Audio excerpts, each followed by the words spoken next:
Pink October, as I start and elevate in my business, how do I not let non-supportive family affect me?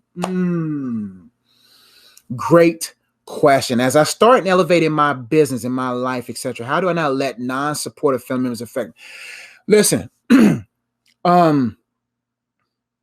what you have to understand is that not everybody's going to be happy when you succeed. Not everybody's going to celebrate you when you elevate.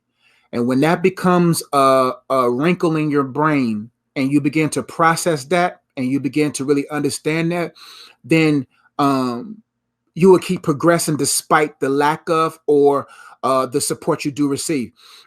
Because if you live a life serving one, then you will be effective to everyone. What I mean by that is, if what you're doing right now is for the glory of God, it doesn't matter who's grimy, it doesn't matter who's not smiling, it doesn't matter who's not supporting.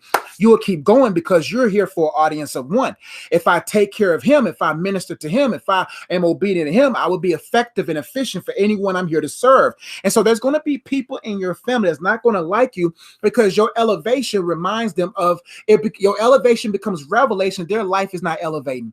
You see what I'm saying? And some people cannot stomach that. And so many people are surrounded by so many consequences that they cannot stomach someone closer. They don't mind someone far from them succeeding, but what they care about when they see somebody who doesn't have the baggage, or they do have some whatever in their life and they still choosing to grind, it brings revelation to their laziness. It brings revelation to their procrastination. It brings revelation to their lack of drive and elevation. And that's not your problem. People's opinions about you progressing, people's opinions about your capitalized opportunities should not bother you. That's their problem. I have no room of sympathy for lazy people. I have no sympathy for those comments that comes back to me, and I look at their life and they doing nothing with theirs. They just want me to allow their words to rent space in my mind so they can tear me down to the level they're on. And you can't do that. You cannot allow people who are doing nothing in their life,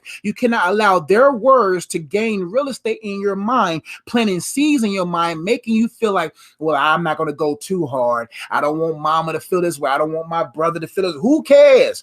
They can kick rocks. Listen, you be on their level. How did it get you?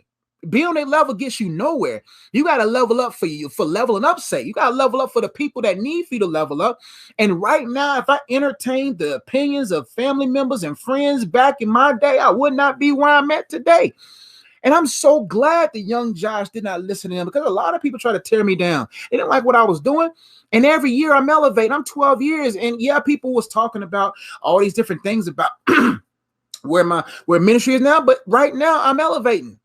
I'm progressing, and people don't like it because when you grind for God, you go from glory to glory. When you grind for God, you go from glory to glory. And people don't like that because they're not willing to get to know God in that way. They're not willing to deny their flesh. They're not willing to kill their flesh. They're not willing to implement spiritual disciplines. They're not willing to allow their minds to be renewed. And if you keep grinding and elevating in your business, who cares if they support you? Support yourself. Be supported by God. Support yourself and watch the supports come in. That's my advice for you. They can kick rocks because you owe nobody anything. You owe them nothing. So you got to keep moving. And yes, it's going to be some tough nights when people are not going to support you. They're not going to show up. They're not going to support. They're going to buy a t-shirt. It's crazy how much support you get from people who is not your blood. And that's just life. Because most people cannot stomach little Nuke, little Junebug, little Betsy Boo Boo getting out here, getting it, and they got babies everywhere. They got baby fathers everywhere, and their life sucks. Hey, keep moving, keep progressing. Let's keep going.